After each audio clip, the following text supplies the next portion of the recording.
The gold medal and the diploma. Malala Yousafzai, please come forward. As ever, both this year's Nobel laureates were chosen for their unique efforts to make the world a better place. But their personal stories couldn't be more different. Malala Yousafzai, a teenager from Pakistan's Swat Valley, has been famous since 2009 for her anonymous blog about life under the Taliban and bravely promoting girls' education. But after featuring in a documentary about her cause, her name became public. And in 2012, the Taliban went after her. A group of armed men boarded her school bus and shot her in the head. Her injuries were so severe, her own father said he thought about planning her funeral.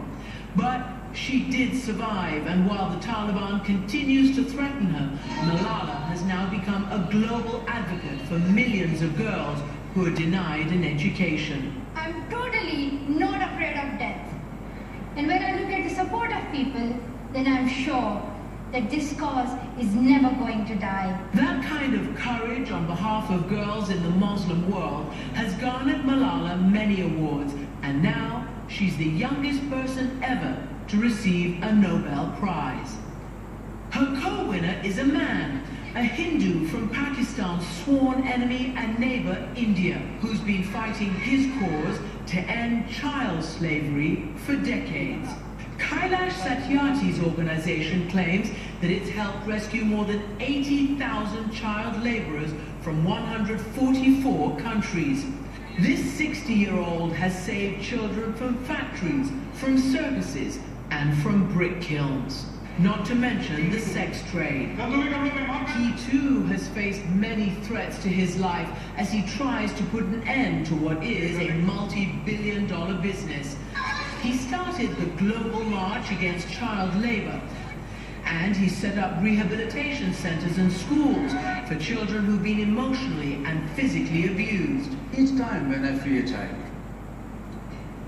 I feel that it's a small victory of liberty over slavery. Education is the only solution. Malala is just beginning her adult life, while Kailash Satyarthi has already spent a lifetime dedicated to enslaved children. One from India, the other from Pakistan. The fact that these two nuclear-armed nations have fought 3 wars and that tensions continue was not lost on the Nobel Committee, which chose the pair, quote, for their common struggle for education and against extremism. Kailash and Malala, do either of you think about that last point we made, that actually you both come from neighboring yet such tense countries? Do you think it'll have any diplomatic influence? I don't know much, perhaps Malala can answer better, but I'm sure that it will help in building friendship, trust, and deeper relationship between the people of these 2 countries. The children of these 2 countries who love us, the activists of these 2 countries who are fighting for the rights of children and rights for education and against child labor for so many years, they feel so empowered, they feel so encouraged. I'm getting hundreds of phone calls from my friends in Pakistan and of course from India, and they are so happy about it.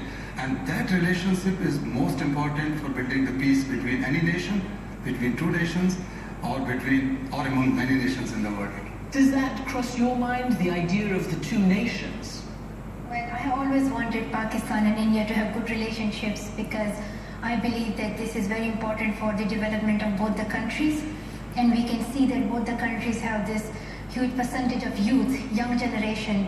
And we both are fortunate countries that we have this young generation. So this young generation needs quality education, and we should give them the message of love, friendship, that these 2 countries are not enemies, but they are friends.